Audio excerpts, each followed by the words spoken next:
Welcome back to Mission Accepted, best audience ever.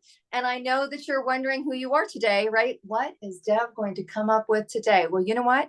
You are the most informed audience today. And you're like, okay, who does she have on the show? You guys are great. Thank you for doing everything you're doing, sharing the show, commenting, and all of that. And I know a lot of you are coming and showing up on the 262 Summit, both women and men, to the most incredible run of 22 summits to inspire and bring into solidarity International Women's Day. So you guys are showing up and you're sending little messages in the chat, and we so appreciate you. Okay, look, we have a woman today that, you know what, don't you love when you go to the doctors?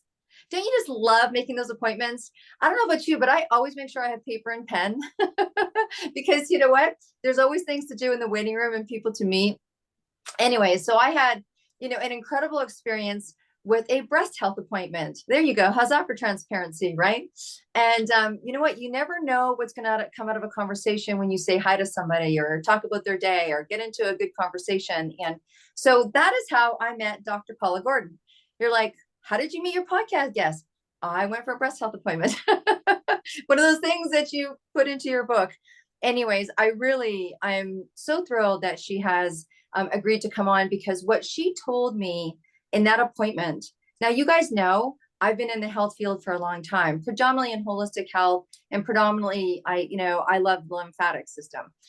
But there's always something you don't know. Like there's always something you don't know. And I love that about having impromptu conversations. But then there's sometimes when you talk to somebody and there's things that you realize that you don't know, that you really wanted to know, that you need to know, that you should know. And if you ever heard something from someone, you're like, you need to tell people about that. You need to write a book about that. You need to write an article about that. Like, how can I follow you? How can I follow you? How can I get more information about this? And how can I tell every single woman I know? And that's kind of what was running through my veins when I was in my appointment with her. First of all, let me introduce her properly. She is a clinical professor at UBC. She has recently had one of the most incredible accolades, and she has many. And if you're coming or have come to the July 8th summit for 262, you're going to get to hear her just a little bit longer than you will today. But she's been recently appointed to the Order of Canada. And that is incredible. That is really incredible. Congratulations. And so, Dr. Paula Gordon, welcome to the show today. Thank you. So happy to be here. Absolutely. Well, we're happy to have you. So look, you're in what I would call, and seems, breast health.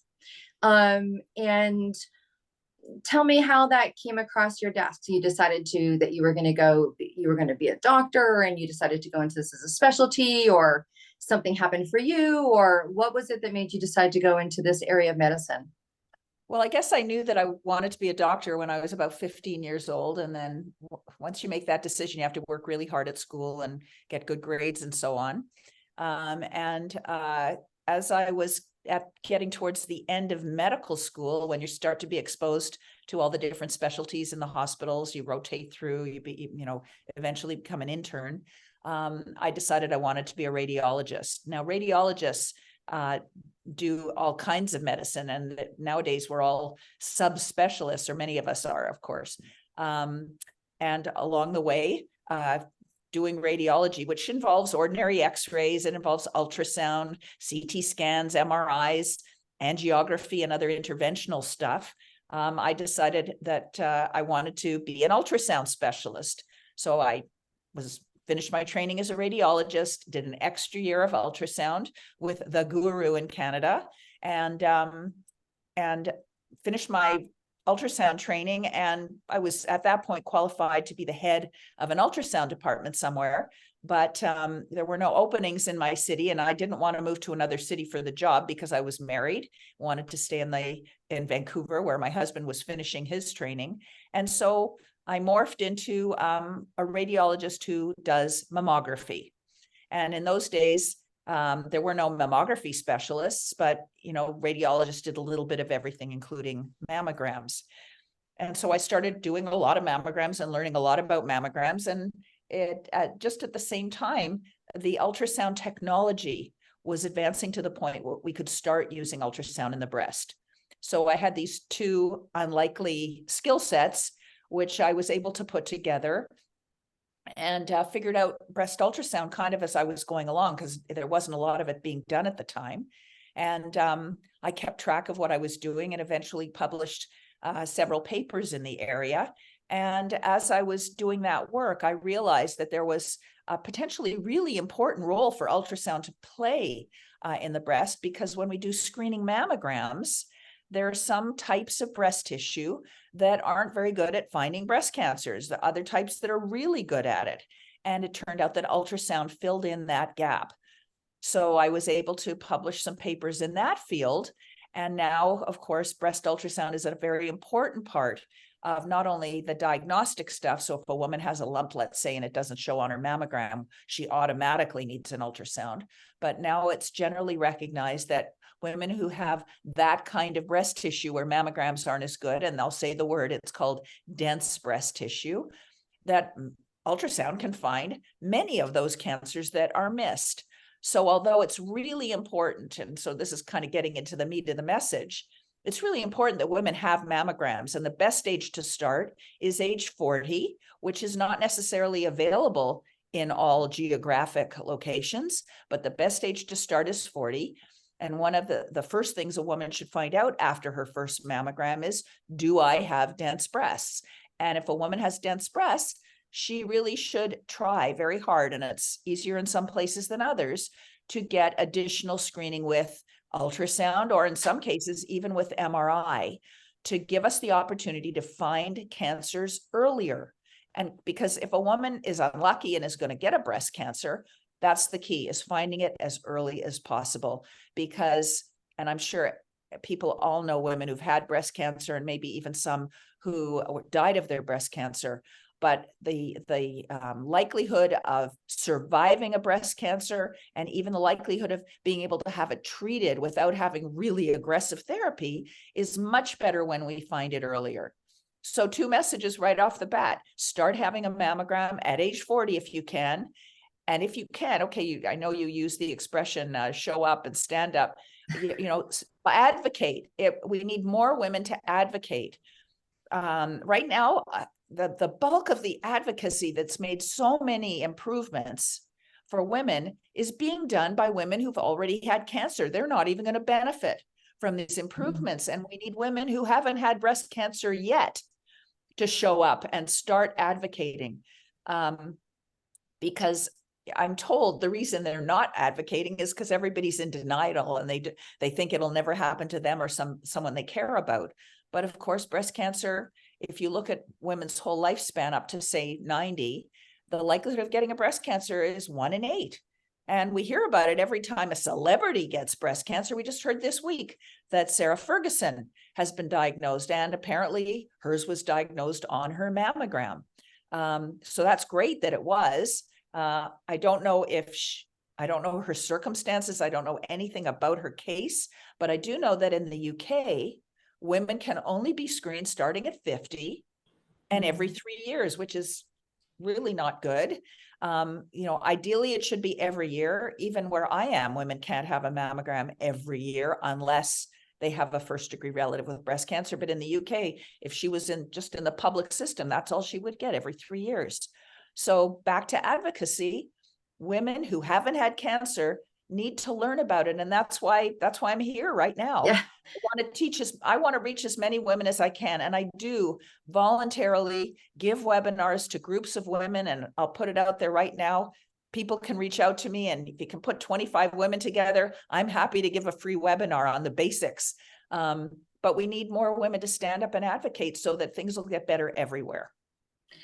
So that's quite shocking, 1 in 3 years. I mean, let's talk a little bit about, first of all, there's 2 things that pop into my head. Is one, in relationship to advocacy.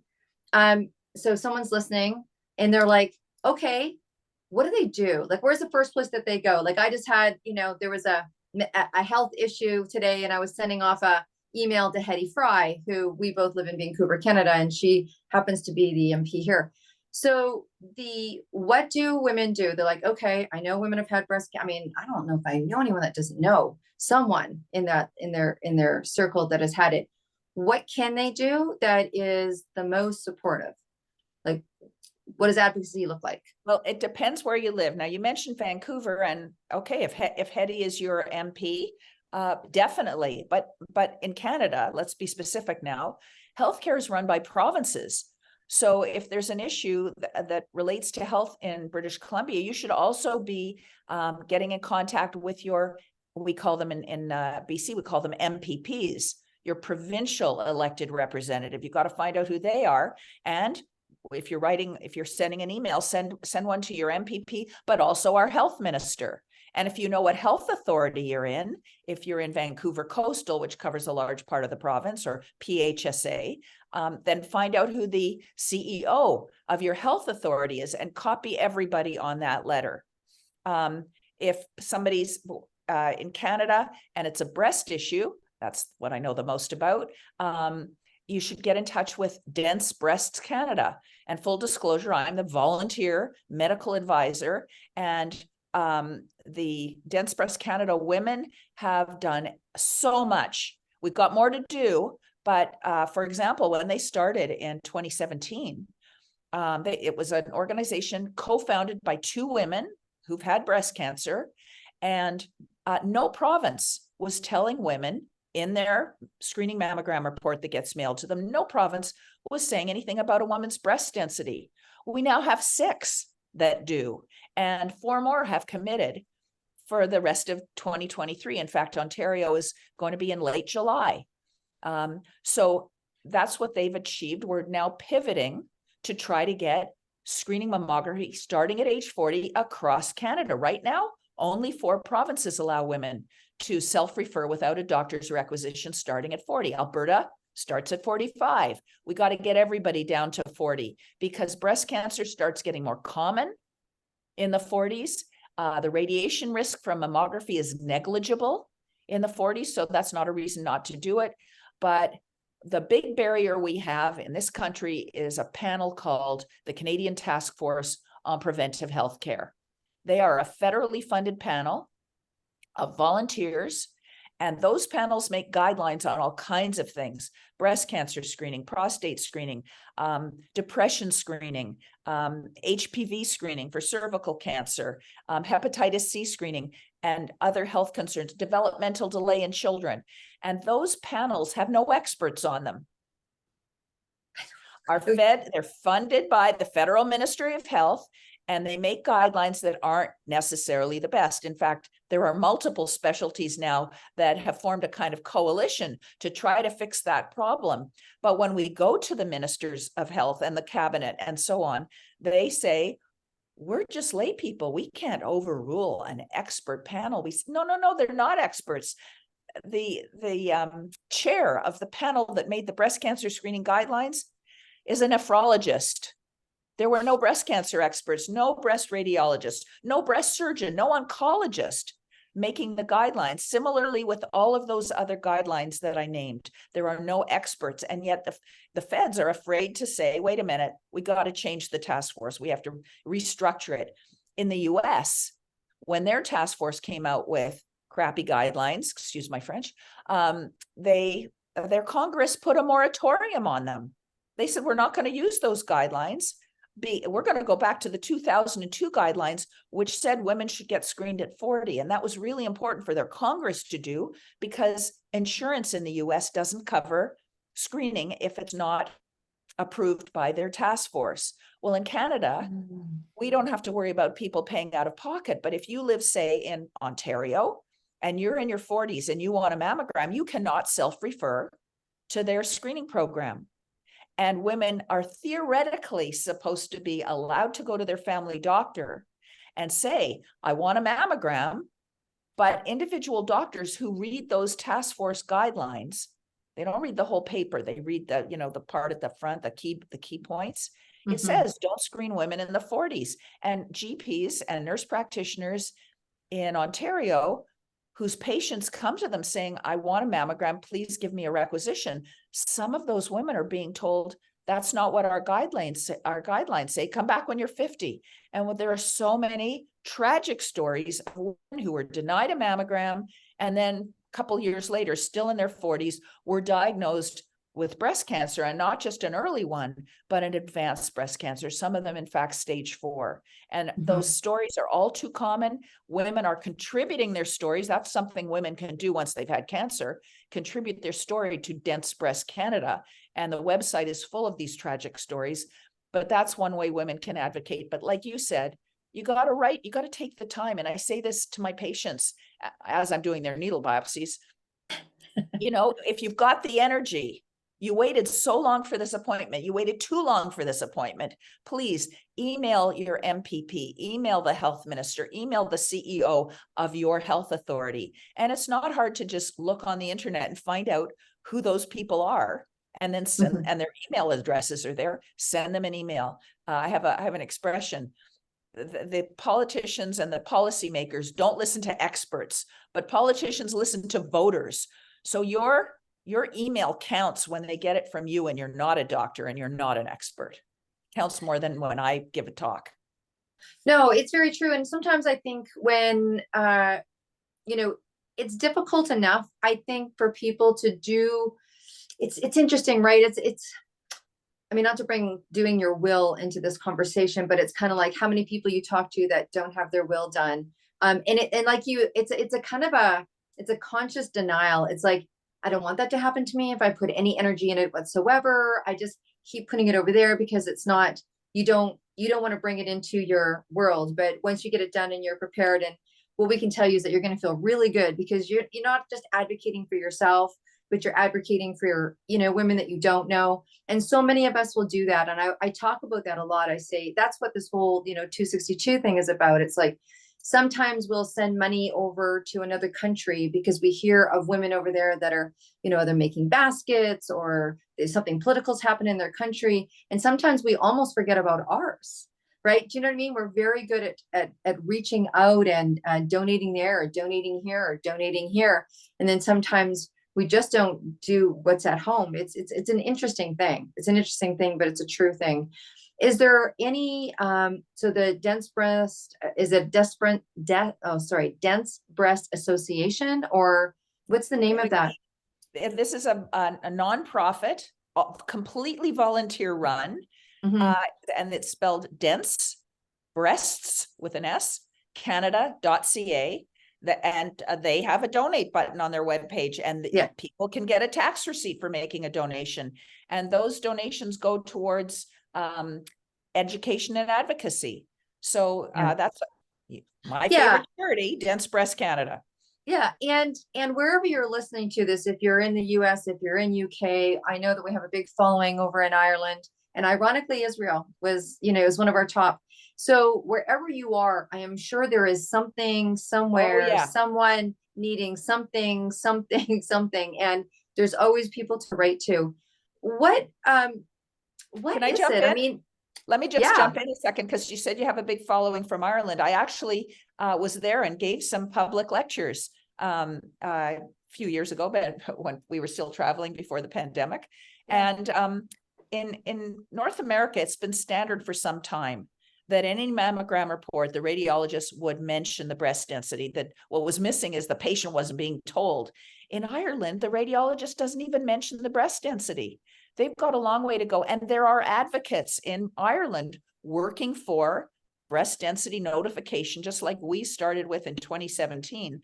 But because it wasn't such a foreign concept to radiologists, and we were already putting it in our dictated reports, and even sometimes our checkoff reports, it, you know, once we got going with the women advocating, it happened. Ireland's got a real problem. And so, yes, if you've got listeners from Ireland, they definitely should try to help.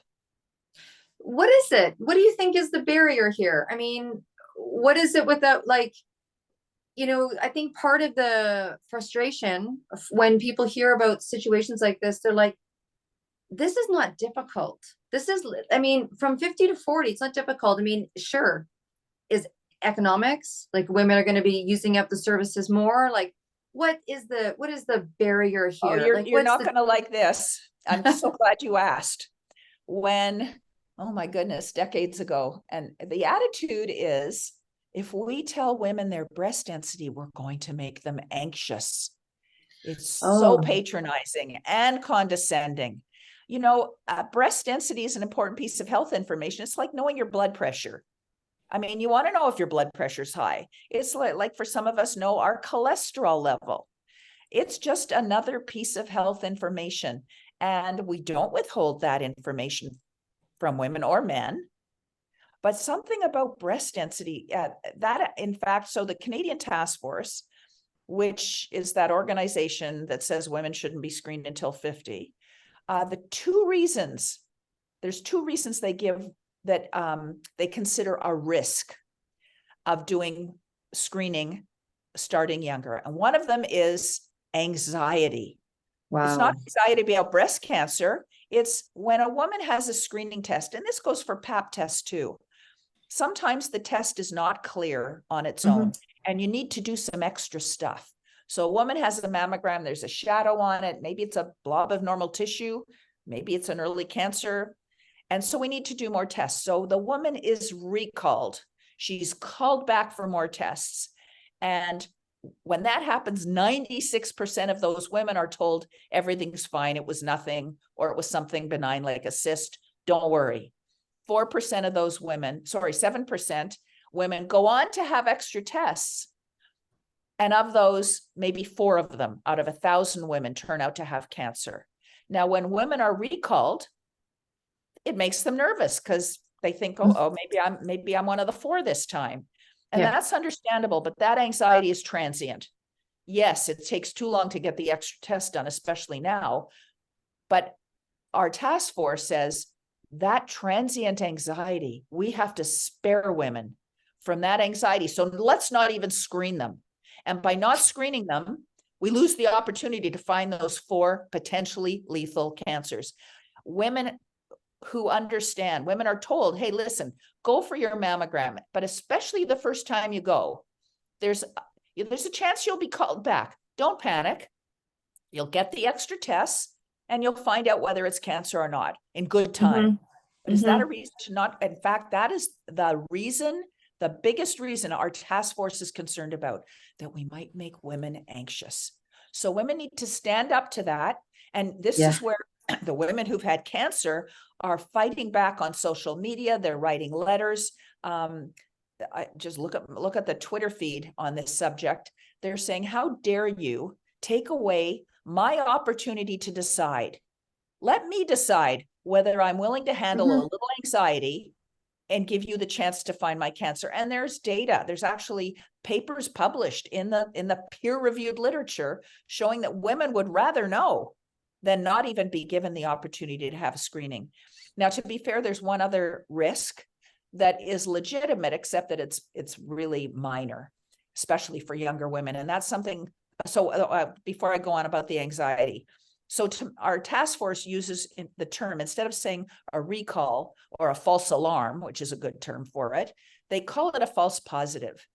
And that's a really scary pejorative term because it makes it sound like you're going to be diagnosed with cancer when you don't really have cancer, and you're going to be treated for cancer when you don't have cancer. That's not what false positive means in the context that our task force is using it. And unfortunately, it's used all over the world, by the way. It's not just in Canada. So that's one of the risks of having a mammogram, is the possibility of a false alarm. But the other risk is something called overdiagnosis. And this is a little hard to explain because it's theoretical. And you can't even measure it directly, but it's called overdiagnosis. Now, what it means is the woman has cancer. She has a real cancer. This is not a false positive cancer, and she gets treated for it, but she dies of something else sooner than her cancer would have been a problem.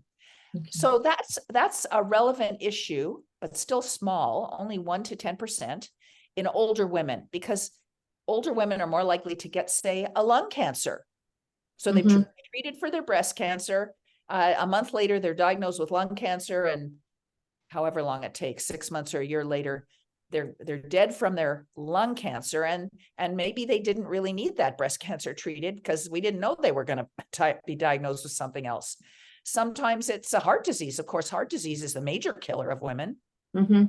Woman gets treated for her breast cancer. A week later, she dies of a heart attack or a stroke, or gets killed in a car accident. That's overdiagnosis, but it's theoretical. And even in older women, it's not significant, but especially in younger women, because younger women don't get these competing cancers or other illnesses like heart disease as often as older women. And yet our task force is using overdiagnosis to deny screening to women in the 40s. And what you need to know about breast cancer in younger women is that it grows faster. Women who haven't gone through menopause, their ovaries are still pumping out hormones. Most hormones are hormone sensitive. So it's not that the hormones cause the breast cancer, but if you get breast cancer, it's like throwing fuel on a fire. So breast cancer in younger women, we really need to find them earlier. We need to start screening at 40. And that's for all women, but especially for racialized women. Black, Asian, and Hispanic women get breast cancer younger than white women. Their peak incidence is in the mid 40s. Caucasian women, the peak incidence, yes, it starts in the 40s, it starts climbing, but the peak incidence is in the late 50s and early 60s. So women need to be screened starting at 40. They need to be screened annually when they're younger because their cancers grow faster. So if we're going to find them smaller, we need to screen them more often. And if their breasts are dense, we need to do supplemental screening ultrasound to find those cancers when they're small. I'm still aghast at the word anxiety. I mean, there's a lot of things that cause people anxiety. Let's not pick that apart. And look, I'm a woman who I understand. I got that letter many years ago that said, you need to come back and you need to get tested. And you kind of take a deep breath when you get the letter because we know, right? We know. But I would, it doesn't take anything but a few moments to go, I'm glad I've got another appointment. And once you've had appointments like that or letters like that, particularly I think if the education comes with when women first start getting screened, look, it is not going to be unusual. Don't panic. If you get a letter, that just means our medical system's working. That means we're doing our due diligence. Lucky you. Like, lucky you. I think about that. Lucky you, right? And so now for me, I am one of those people that go every 6 months and, someone just took over my doctor's practice and they're like, okay, this is not, now we're booking our own appointments, which is a little funky, but that's another conversation. But it does give you a little bit of take your breath away, but I'd rather something take my breath away than take my life away. Correct. Now I just have to jump in on something else you just said. You're making your own appointments. So that is a big deal because for women who need a requisition for anything, and that goes, say, for women in Ontario in their 40s who want to have a screening mammogram. There are thousands of women with no family doctor who can't get a requisition. So when women stand up and show up and advocate, I want them to advocate for self-referral starting at 40. Because if we see something on the mammogram, we'll call the patient back and do what's necessary. We'll make the diagnosis. We'll get her into the care pathway if she needs it. But she has to get into the system. And we shouldn't require women to have a physician's blessing and a requisition. They should be able to refer themselves, and we need to educate women and physicians. That's necessary. That's a big one, right? I mean, this is fairly new. I mean, I was fortunate where my doctor's practice is being taken off by someone, and they'll send a rec, and then I got to take that rec and I got to go. Where years ago, and not too many years ago, they would just say, here's your appointment, here's your time, here's your date. And you would make your world around it. Now, this is what I found interesting. I am not a young woman with kids under my knees anymore, right? So, not to say that I have more time because we do other things, but I was always thinking, as this is changing, it's difficult enough for women to find time for themselves. I mean, let's face it. Right? Whatever it is that we're doing, it seems to be more difficult to find time for us to put ourselves and our health first. That's just lineage, I think, for culture and lineage. But then now you've got to go advocate for yourself. You've got to make the appointment. You've got to find the time, and you've got to this. Where I really appreciated when my doctor called and said, your appointment's Thursday at 3. And somehow I made that happen. Yeah. Where I had 2 children, I had a job, I had this. I'm like, I have an appointment in it, and it became a very top priority. And I worry about women putting it to the side and putting it to the side and putting it to the side and not getting to it in time. Except wouldn't it be better if your physician gave you the requisition and said, phone and make your own appointment, and then Yes. you'll get it at a time when it's convenient? Because that happens to me too. Even as a physician, I'm told I have an appointment. It's no, I can't make that. I've got a clinic then. Yeah. And so much time is wasted by these appointments being made. Yeah. And then the woman has to phone back and say, I have to change the time because. Yeah. No. There's so much to do. There's been so many things that we have shared that I think really have opened up. Like, again, like I'm still stuck on once every 3 years, like once every 3 years, like what? Like, and why is this not of importance? I mean, this is not an uncommon incident. This is not something that people rarely talk about. I talk to a lot of people in the health field, and I've always had empathy for those cancers that don't get a lot of attention, that people don't do walks for and runs for and donations for, and people leave money in their will for. And I think about it because they're rare, and people haven't heard a lot about them. There's no excuse on this one, particularly for, rule makers or rule changers. It's like, you've had people in your life, people in your life. And where did it get okay to have people making decisions that don't have experience? Like, I don't know any other industry that would do that, including things like marketing. Do you know what I mean? Like marketing or telecommunications, or someone would never come here and lay wires or fiber optics for my internet with some experience, make people making decisions. I don't understand how a task force is put together for certain health conditions with no requirements. I mean, you can't get a job without a resume. Yep. Well, and they're inconsistent because when COVID came along, the feds put together a task force of infectious disease experts and vaccination rollout experts. So they did experts for that, but they don't do it for cancer screening. That alone needs advocacy, right? That alone. So, well, right now, as I said, we need to fix our task force. And in fact, it's only in the last couple of months that the health minister announced $500,000 for our task force to expedite their next review of the breast cancer screening guidelines. But until they fix the structure and procedures of the task force, they're just going to do it again. They're just going to say, we're going to cherry pick the evidence that we want to support. Instead of looking at all the evidence and then coming to a good decision, they're going to choose the evidence, and nobody's there to stop them. There are no experts attending that can control the outcome. And they could make the same mistakes all over again. And what's this $500,000 for? How do they get appointed? Like, who appoints them? And can someone apply to be appointed?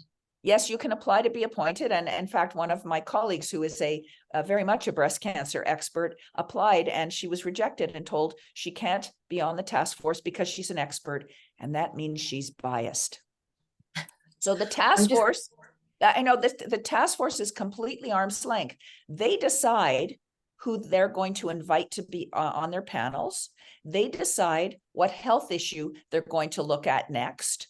They decide what evidence they're going to use to study to come to their conclusions.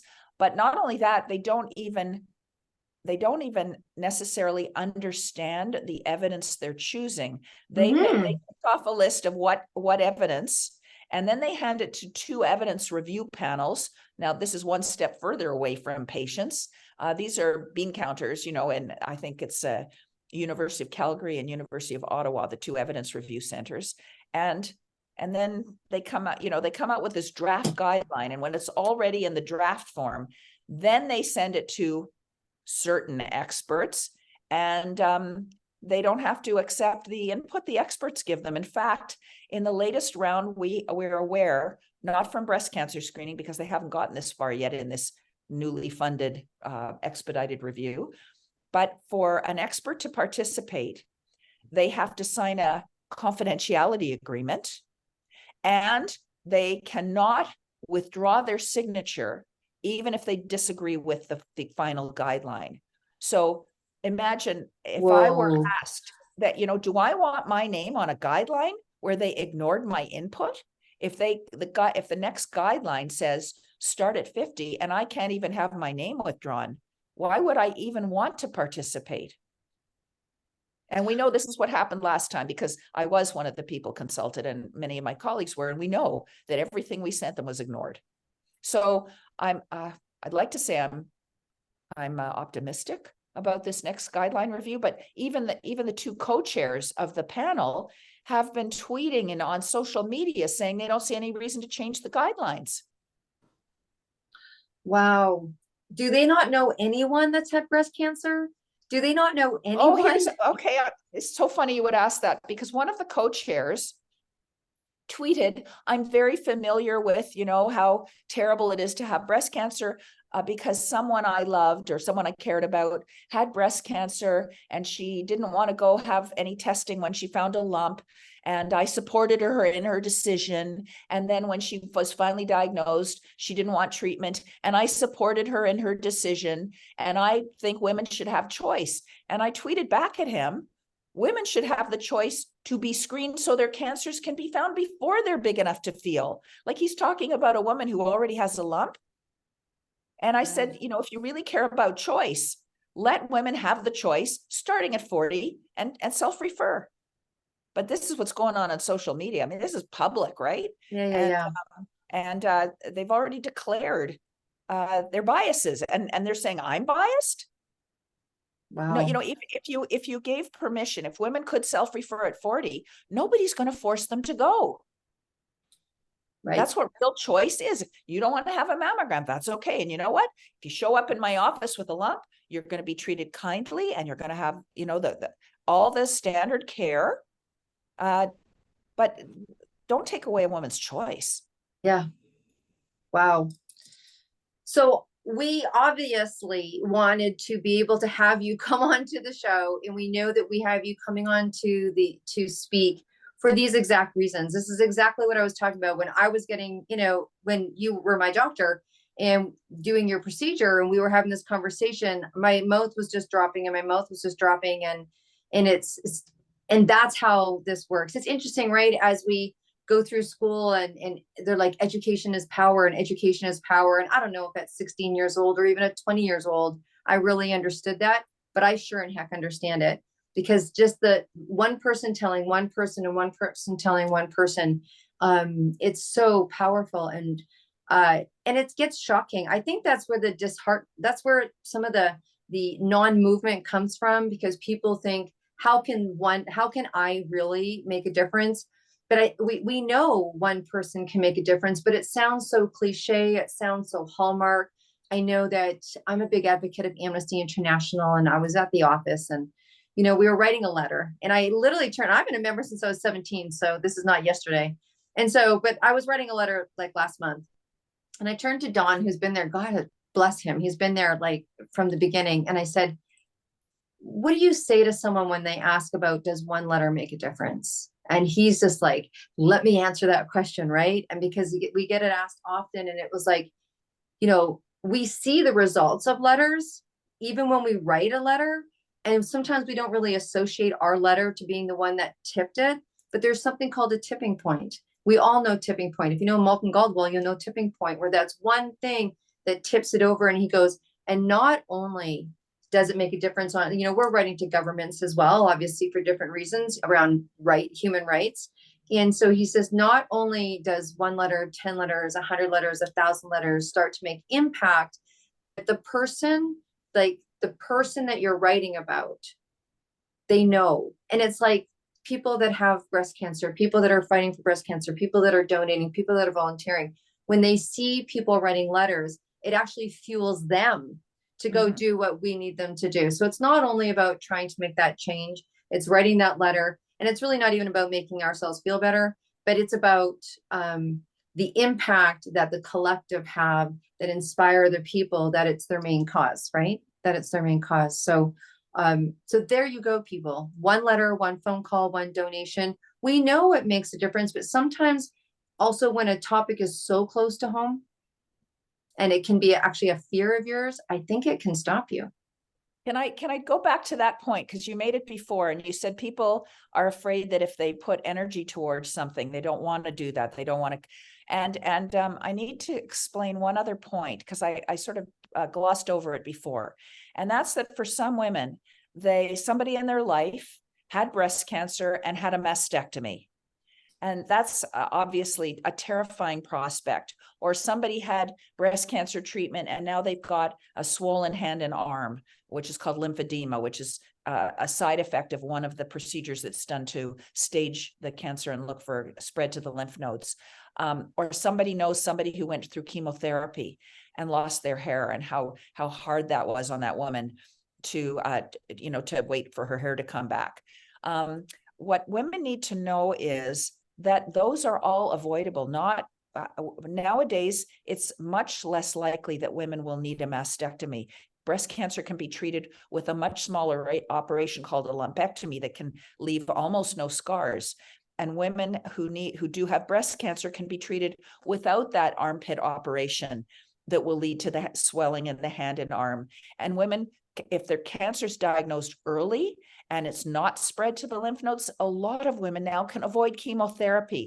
So women need to know that all this stuff that's terrifying is potentially avoidable if we diagnose cancer early. And that's why women should go for all those screening tests and risk the anxiety of a recall, all so that they don't have to go through that. And it doesn't work for every woman. Of course, there are going to be women diagnosed later for various reasons. I mean, some cancers are very rapidly growing, but the majority are in that intermediate range where there's time to make the diagnosis and do the less aggressive treatment.